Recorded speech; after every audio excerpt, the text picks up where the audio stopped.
Bulatkan tekad, kuatkan hati. Negeri ini memanggilmu kawan. Belajar, bergerak, berbagi untuk negeri. Guru penggerak, majukan pendidikan. Guru penggerak menghamba pada murid. Kreatif, rancang pembelajaran. Hargai potensi, tingkatkan prestasi. Lahirkan profil pelajar Pancasila. Belajar, bergerak, berbagi untuk negeri. Kita menjalin kolaborasi. Belajar, bergerak, berbagi untuk negeri. Demi bakti pada Ibu Pertiwi.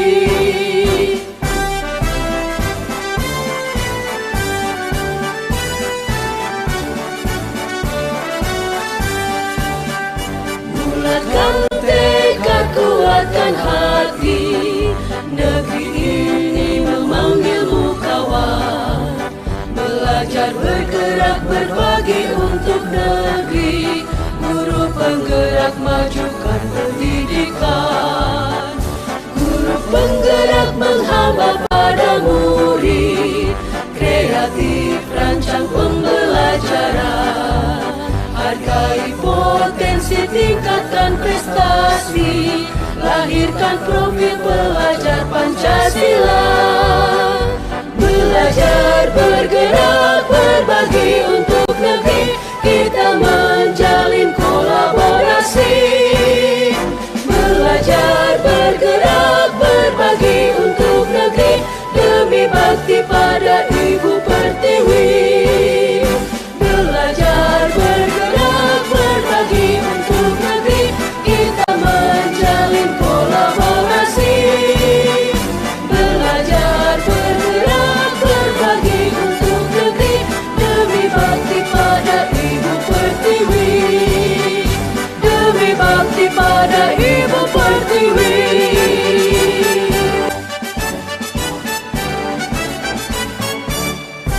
Assalamualaikum warahmatullahi wabarakatuh. Syukur alhamdulillah, terima kasih banyak. Yang pertama saya haturkan kepada Allah Subhanahu wa taala yang telah memberi kesehatan kepada kita semua sehingga kita dapat berkumpul di ruangan UPT SD Negeri Sukojo II. Yang kedua, saya ucapkan terima kasih kepada Ibu Sukarti SPD MPD selaku Kepala Sekolah UPT SD Negeri Sukojo II yang telah memberikan kesempatan kepada saya untuk melakukan pengimbasan modul 1.4 Guru Penggerak.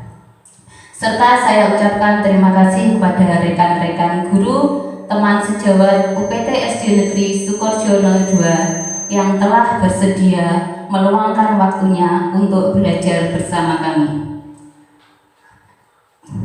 Perkenalkan, saya akan mensosialisasikan modul 1.4 yaitu budaya positif.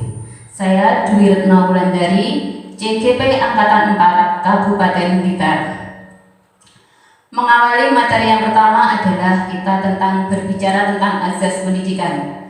Azas pendidikan kita mengacu kepada azas pendidikan yang digaungkan oleh Ki Hajar Dewantara, yaitu Bapak Pendidikan Indonesia. Ki Hajar Dewantara membedakan antara pendidikan dan pengajaran. Pendidikan dan pengajaran merupakan usaha, persiapan, dan persediaan untuk kepentingan hidup manusia, baik dalam hidup bermasyarakat maupun hidup berbudaya dalam arti yang seluas-luasnya. Kemudian pendidikan adalah tempat persemaian benih-benih kebudayaan yang ada dalam masyarakat. Ki Hajar Dewantara meyakini bahwa pendidikan itu menciptakan manusia yang beradab. Bagaimana menciptakan manusia yang beradab itu? Yaitu melalui pendidikan yang merupakan kunci utama dari pencapaian pendidikan yang beradab. Kemudian pendidikan juga dapat menjadi ruang bertumbuhnya nilai-nilai kemanusiaan yang dapat diteruskan atau diwariskan. Lanjut, dasar pendidikan menurut Ki Hajar Dewantara. Di sini dibagi menjadi 5 macam, yaitu pertama, pendidikan itu menuntun segala kekuatan kodrat yang ada pada anak. Sedangkan kodrat sendiri ada 2 macam, yaitu kodrat alam dan kodrat zaman. Kodrat alam adalah lingkungan atau tempat di mana anak itu berada, sehingga kita memberikan pengajaran yang sesuai dengan lingkungan tempat tinggal kita atau tempat tinggal anak berada. Kemudian kodrat anak itu adalah sebuah perilaku yang sudah dibawa anak sejak lahir. Yang kedua adalah pendidikan berpihak pada anak. Ini lebih mengacu kepada merdeka belajar atau pendidikan yang berpusat pada murid. Yang ketiga, kita adalah dasar pendidikan menurut Ki Hajar Dewantara itu mematahkan teori tabula rasa, di mana dalam teori tabula rasa itu anak terlahir sebagai kertas putih dan kita sebagai guru atau orang tua memberikan gambaran atau tulisan terhadap anak tersebut. Tetapi dalam dasar pendidikan Ki Hajar Dewantara, beliau mengatakan bahwa anak itu terlahir bukan lagi sebagai kertas putih, tetapi anak terlahir sudah membawa atau sudah ada garis-garis samarnya, sehingga kita sebagai guru ataupun orang tua tinggal menebalkan garis-garis tersebut. Jadi itulah yang disebut sebagai kodrat anak ya, sehingga anak sudah membawa bawaan dari lahir. Kemudian pendidikan juga menumbuhkan budi pekerti anak. Pendidikan itu harus menuntun perilaku anak. Kemudian yang kelima, pendidik itu diibaratkan sebagai seorang petani dan siswa itu sebagai biji yang disemai oleh petani. Sedangkan sekolah diibaratkan sebagai kebun, tempat persemaian benih tersebut. Jadi kita sebagai pendidik itu mengibaratkan sekolah adalah ladang, sehingga kita hanya bisa memberikan pupuk ataupun menyiangi tumbuh-tumbuhan yang liar yang ada di sekitar biji kita, yang pada akhirnya ibaratnya kita sebagai petani hanya bisa menuntun atau membuat tumbuhnya tanaman itu. Misalnya kita menanam padi, jadi kita tetap mengharapkan tumbuhnya padi. Tidak mungkin padi itu akan berubah menjadi jagung. Kita hanya dapat merawat tumbuhnya padi tersebut menjadi tanaman yang lebih subur. Itu ibaratnya. Jadi kita sebagai guru menuntun murid kita untuk dapat tumbuh dan berkembang sesuai kemampuannya.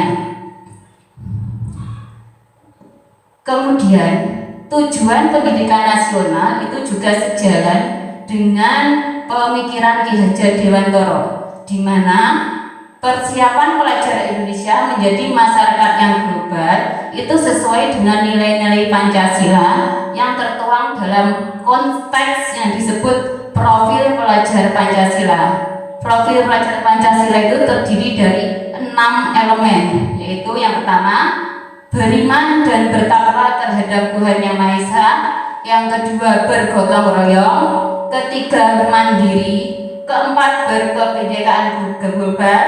Yang kelima, bernalar kritis. Dan yang terakhir adalah kreatif. Kemudian ada lagi dari semua paparan itu tadi, pendidikan itu tadi, kita perlu mengadakan manajemen perubahan sekolah untuk menuju yang lebih baik. Nah, bagaimana kita menuju manajemen perubahan sekolah itu dan apa saja yang kita perlukan? Yang pertama, kegunaan atau manfaat manajemen perubahan sekolah adalah digunakan untuk menumbuhkan siswa agar tertanam profil pelajar Pancasila dengan menerapkan paradigma dan model inquiry apresiatif. Apa itu model inquiry apresiatif? IA atau disebut dengan IA adalah model pembelajaran atau pendekatan yang berfokus pada kekuatan yang dimiliki oleh setiap anggota dan menyatukannya untuk mencapai atau menghasilkan kekuatan tertinggi. Jadi kita di sekolah tidak perlu mencari kekurangan satu dengan yang lainnya, tetapi kita menyatukan kekuatan dan kekuatan yang ada pada setiap insan yang ada di sekolah sehingga menghasilkan perubahan yang nyata. Kemudian bagaimana kita menggali atau mencari kekuatan itu? Kita mengenal yang namanya model Bagja. Bagja itu singkatan dari atau akronim dari buat pertanyaan. Artinya kita membuat pertanyaan pada diri sendiri, apa yang saya miliki, apa yang bisa saya kembangkan untuk melakukan perubahan yang ada di sekolah. Kemudian ambil pelajaran. Setelah kita mencari pertanyaan, mencari tahu diri, kita ambil pelajaran mana yang dapat kita terapkan. Kemudian gali mimpi. Kita cari impian kita atau harapan kita terhadap sekolah. Kemudian jabarkan rencana. Setelah kita mempunyai impian, kita mempunyai rencana, kita jabarkan ke dalam sebuah rencana. Lanjut, setelah kita jabarkan rencana, kita atur eksekusi atau kita atur pelaksanaannya. Kemudian untuk melakukan hal semua itu, pada akhirnya kita akan menciptakan yang namanya budaya positif. Apa itu budaya positif? Budaya positif adalah nilai atau keyakinan atau sebuah kebiasaan yang berpihak pada murid agar mereka dapat berkembang menjadi pribadi yang kritis dan bertanggung jawab serta penuh hormat. Kemudian dari perubahan positif itu kita perlu merubah paradigma kita atau pandangan kita yang awalnya kita mempunyai pandangan atau paradigma yang disebut teori kontrol. Ya, paradigma kita yang lama, kita berpikir bahwa kita bisa mengontrol murid. Awal kita seperti itu, guru bisa mengontrol murid. Kemudian kritik itu dapat membuat orang merasa bersalah serta menguatkan karakter. Itu pandangan kita yang awal.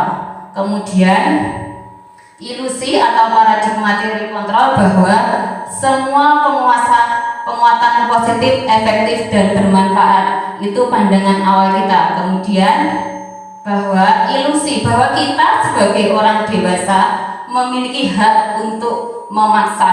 Hal-hal tersebut merupakan ilusi kontrol atau pandangan-pandangan kita terdahulu. Kemudian mari kita ubah pandangan kita dari perubahan paradigma atau stimulus respon menuju teori kontrol. Sekarang pertanyaannya, bisakah kita mengontrol seseorang? Bagaimana Bapak Ibu? Iya, jawabannya adalah tidak bisa. Lalu bagaimana kita mengendalikan orang atau mengendalikan siswa kita? Yang pertama, kita mencoba mengubah pandangan diri sendiri bahwa semua orang itu tidak bisa atau orang itu tidak bisa berpandangan sama dengan kita. Kita harus menyadari bahwa kita harus berusaha memahami pandangan orang lain. Jadi kita yang harus bisa memahami orang lain, bukan kita yang harus bisa atau sama pandangan kita dengan kita.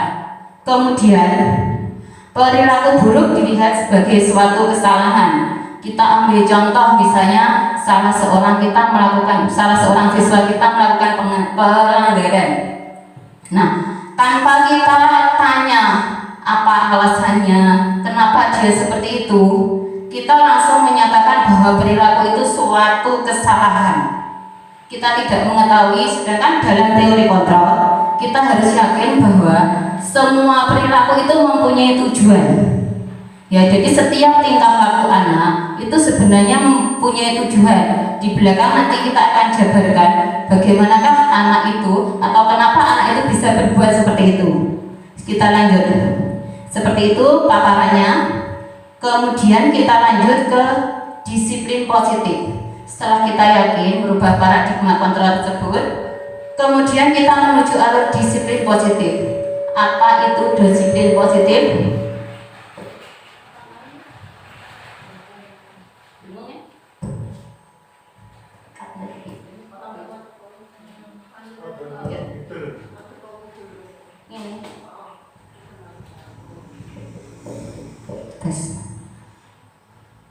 Setelah pandangan paradigma kita berubah, kemudian kita menuju yang namanya disiplin positif.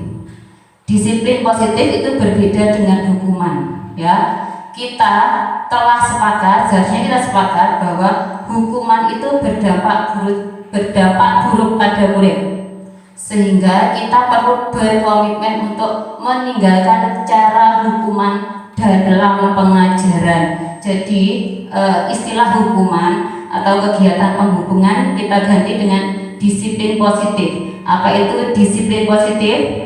Disiplin positif adalah sebuah program yang dirancang untuk mengajar murid untuk menjadi pribadi anggota dari komunitas yang bertanggung jawab, penuh hormat dan kritis.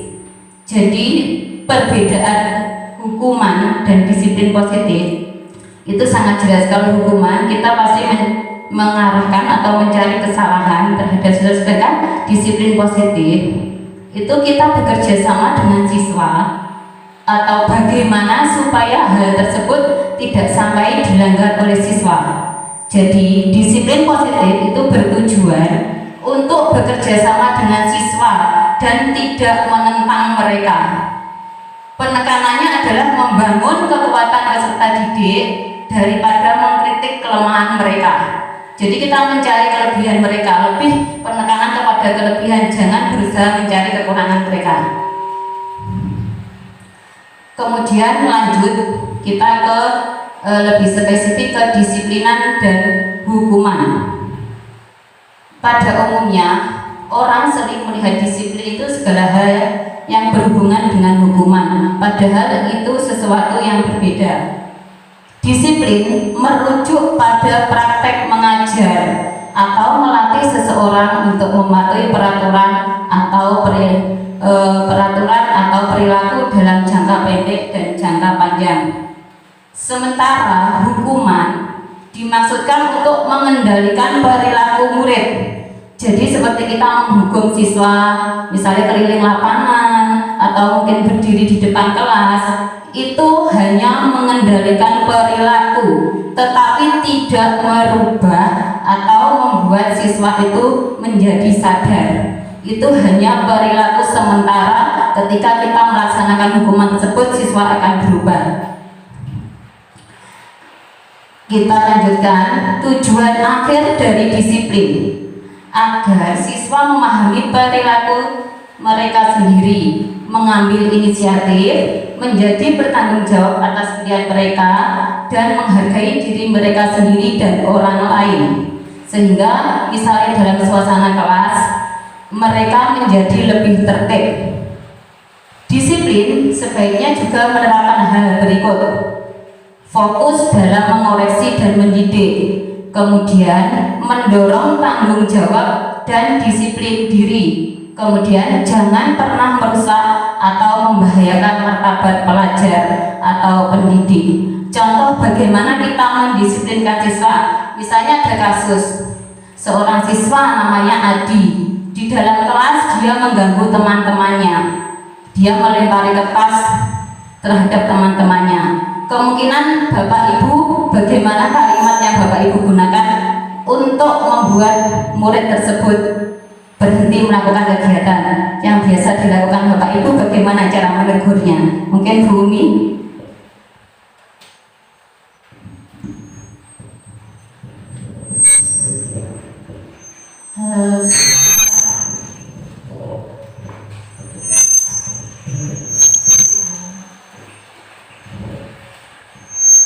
Mungkin kita bisa mencari faktor penyebab mengapa si Adi ini melakukan hal itu. Jadi seperti yang disampaikan di awal tadi, kita tidak serta-merta menyalahkan Adi. Kita harus tahu apa alasan Adi. Kalau menindak secara langsung, kita langsung mendekati Adi dan bisa bertanya. Seperti itu. Jadi kalau Adi ini memang sering seperti itu ya, sering seperti itu ya. ditegur dengan cara didekati, kita menasehati dengan kalimat-kalimat yang baik, istilahnya supaya adik itu juga tidak langsung tersinggung, tapi dia bisa merubah perilaku dengan berbaik lagi. Kiranya itu mungkin dari Bapak Ibu yang lain bisa. Terima kasih. Terima kasih dari Bu Umi. Ya, kalau kita mau menerapkan disiplin, kita memang harus mencari tujuan kenapa Adi bisa bersikap seperti itu. Kalau kita mungkin yang terbiasa langsung menghardik, Adi, kamu kok nakal sekali, kamu mengganggu temanmu. Mungkin kita seperti itu. Nah, kata kamu itu, kalau kita perhalus, kita mencari tujuan dari Adi kenapa seperti itu, kita bisa mengubah kata kamu itu menjadi saya. Misalnya seperti ini, Adi, saya dan teman-teman merasa terganggu loh dengan kegiatanmu melempar kertas ke teman-teman. Kenapa? Seperti itu ya. Jadi kalimatnya lebih diperhalus. Kata kamu yang memberikan ancaman, kamu nakal. Nah, itu kita ubah. Kita berubah menjadi lebih lembut. Kita ubah menjadi kata saya. Saya merasa terganggu. Saya bagaimana, seperti itu. Terima kasih. Kita lanjutkan lagi. Nah, teori atau motivasi perilaku manusia atau siswa kita itu terdiri dari motivasi eksternal yang berasal dari luar, juga motivasi internal yang berasal dari dalam diri siswa sendiri. Nah, biasanya siswa itu untuk menghindari ketidaknyamanan atau hukuman, nah, mereka pasti berpikir, apabila saya tidak melakukan hal ini, apa yang akan terjadi pada saya? Itu motivasi eksternal yang mengarah pada hukuman. Kemudian ada lagi yang berpikir untuk mendapatkan imbalan dari orang lain. Misalnya contoh dalam kelas, kita memberikan sebuah reward atau penghargaan. Sebelum pembelajaran mungkin kita bilang seperti ini, anak-anak nanti yang dapat menyelesaikan soal ini saya beri hadiah. Nah, itu kebiasaan yang akan terus berlangsung sehingga ketika anak itu mengerjakan soal, yang ada di pikirannya adalah mendapatkan hadiah, bukan memikirkan apa yang saya peroleh ketika saya menyelesaikan soal itu, bukan apa yang akan dia terima atau apa yang akan dia peroleh dalam dirinya, tetapi dia mengharapkan imbalan. Ya, imbalan atau mendapatkan reward atau mendapatkan hadiah. Nah, dalam teori atau pendidikan budaya positif, pemberian reward, hadiah ataupun hukuman itu sebisa mungkin kita hindari.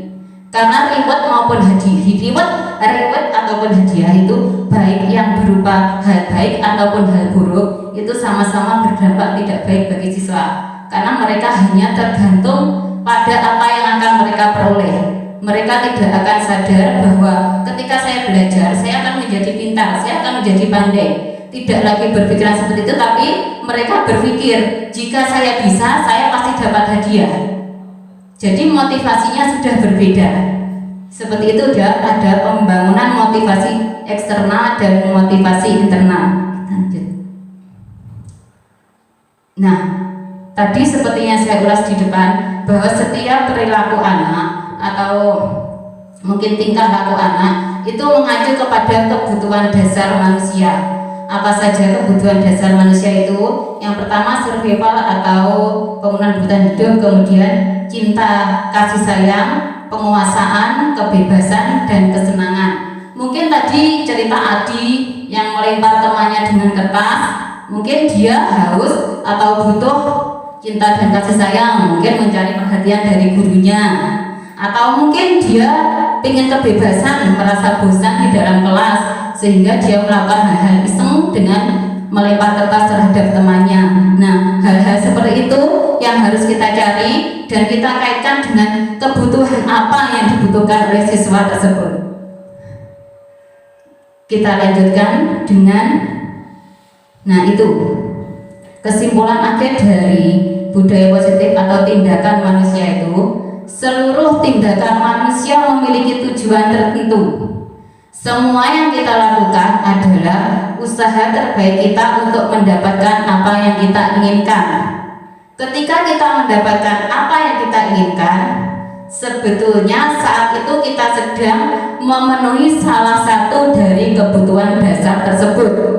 Jadi ketika kita ingin mencari perhatian, berarti kita ingin mendapatkan atau memenuhi kebutuhan hidup tentang bisa kasih sayang, ya. Kemudian ketika seorang murid melakukan suatu perbuatan yang bertentangan dengan nilai-nilai kebajikan atau melanggar peraturan, hal itu sebenarnya dikarenakan mereka gagal memenuhi kebutuhan dasar mereka. Ketika kebutuhan dasar mereka gagal atau tidak terpenuhi, maka terciptalah kejadian-kejadian atau tingkah laku mereka yang mungkin dalam pandangan kita tidak sesuai dengan apa yang kita inginkan. Seperti itu. Kita lanjutkan kembali. Nah, di sini untuk mengetahui kebutuhan dasar tersebut, kita sebagai guru mempunyai peran atau posisi kontrol guru. Nah, di sini posisi kontrol guru ada 5 macam. Yang pertama sebagai penghukum, yang kedua pembuat rasa bersalah, yang ketiga teman, yang keempat pengontrol, yang kelima manajer. Dari kelima posisi kontrol tersebut, manakah di antara Bapak Ibu yang sering Bapak Ibu atau saat ini Bapak Ibu sering lakukan? Mungkin sebagai penghukum. Penghukum itu tindakannya memarahi, mengkritik, menyakiti, melakukan tindakan kekerasan. Itu posisi kontrol kita sebagai penghukum. Kemudian pembuat rasa bersalah, mendiamkan, menceramai, membuat rasa bersalah. Itu posisi pembuat rasa bersalah. Kemudian teman, tindakan kita membuat pemakluman. Jadi kita menganggap murid itu sebagai teman, sehingga ketika mereka melakukan kesalahan kita terus memaafkan dan memakluminya. Kemudian guru sebagai pengontrol, kita hanya memantau dan mencatat tanpa melakukan tindakan apapun, kita hanya mengontrol. Kemudian yang terakhir adalah guru sebagai manajer, bertanya dan membuat kesepakatan.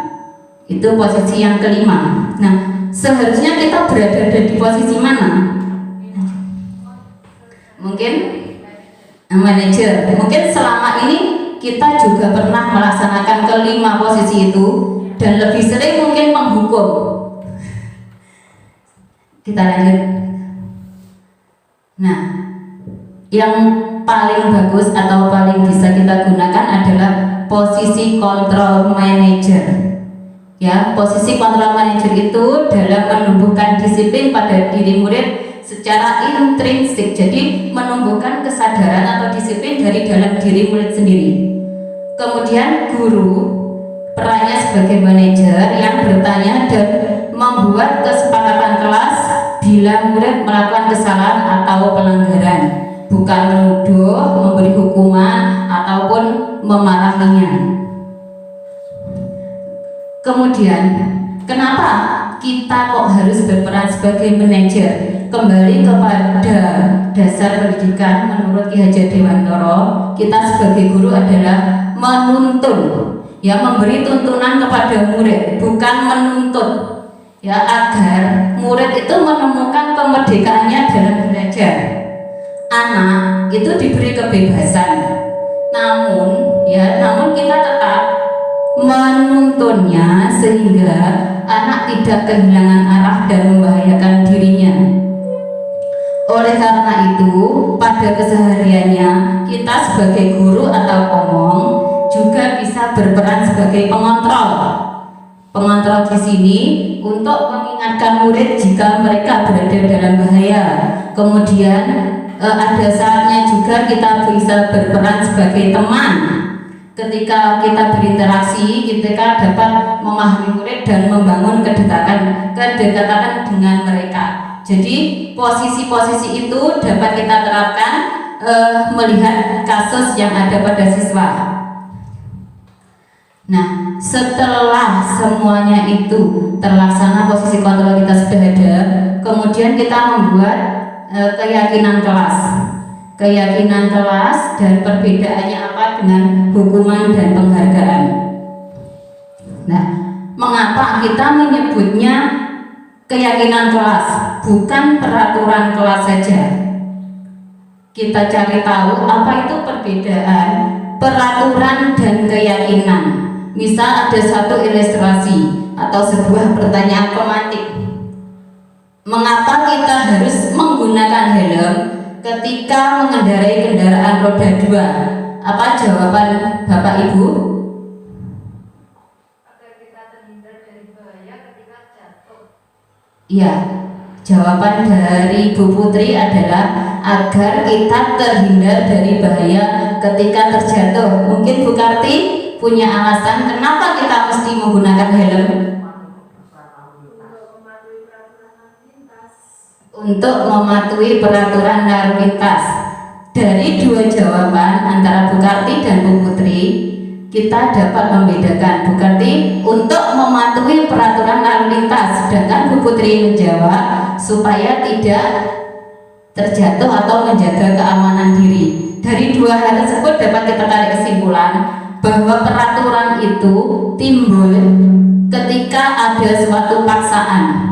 Jadi seperti ini, kita berpikir kalau nanti saya tidak menggunakan helm, saya pasti melanggar lalu lintas. Iya Bu Ani, betul, dicekel. Ya, kita akan kena tilang, kita akan berurusan dengan polisi. Berarti kita patuh yang namanya peraturan. Nah, sedangkan keyakinan, kita yakin kalau kita tidak menggunakan helm, pasti keamanan kita tidak terjaga. Kita yakin, nah itu yang namanya keyakinan. Jadi dalam kelas kita bentuk satu komunitas yang namanya keyakinan, bukan lagi peraturan. Jadi dalam membuat keyakinan, kita hindari penggunaan kata jangan dan tidak. Lanjut kita. Jangan dan tidak kita hindari menjadi ada ilustrasi dua buah bagan berikut ini. Yang manakah yang merupakan keyakinan kelas? Dari dua hal itu ada hijau ragak tua dan hijau muda, tulisan merah dan tulisan biru. Manakah yang termasuk keyakinan kelas? Yang kiri, ya. Jadi keyakinan kelas itu merupakan kesepakatan bersama. Jadi kita, baik kita siswa maupun guru, bersama-sama untuk menjalankannya. Jadi tidak hanya satu pihak saja yang melaksanakan keyakinan kelas tersebut. Keyakinan kelas kita bentuk menjadi kesepakatan kelas. Itu kesepakatan kelas berisi aturan untuk membantu murid dan guru dalam bekerja sama membentuk kegiatan belajar yang efektif. Kesepakatan kelas tidak hanya berisi harapan guru terhadap murid, tapi juga harapan murid terhadap pengajar. Kesepakatan disusun dan dikembangkan bersama-sama antara guru dan murid. Jadi kesepakatan itu menguntungkan untuk semua pihak. Nah, ketika kita menemui siswa, ketika kita sudah membuat kesepakatan, pasti ada 1-2 siswa yang tetap melanggar kesepakatan itu. Nah, bagaimana langkah kita? Langkah kita adalah melakukan kegiatan yang namanya restitusi. Bukan hukuman ya, kita namanya restitusi. Apa itu restitusi? Restitusi adalah proses menciptakan kondisi bagi murid untuk memperbaiki kesalahan mereka, sehingga mereka bisa kembali pada kelompok mereka dengan karakter yang lebih kuat. Biasanya seperti ini, kalau kita menemukan murid yang melakukan kesalahan, lalu kita berikan hukuman, secara tidak langsung ingatan hukuman itu akan membekas terhadap siswa tersebut, dan dia mungkin akan merasa malu terhadap temannya karena dia telah mendapat hukuman.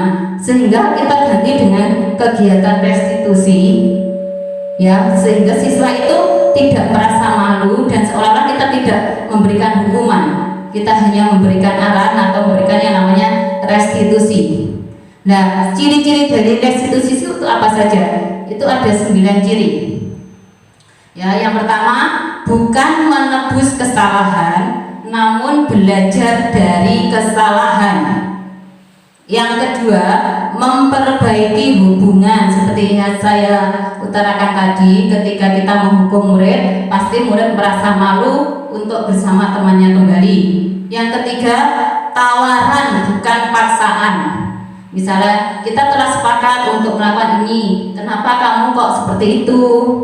Bisakah kamu memperbaikinya? Mungkin seperti itu kalimatnya.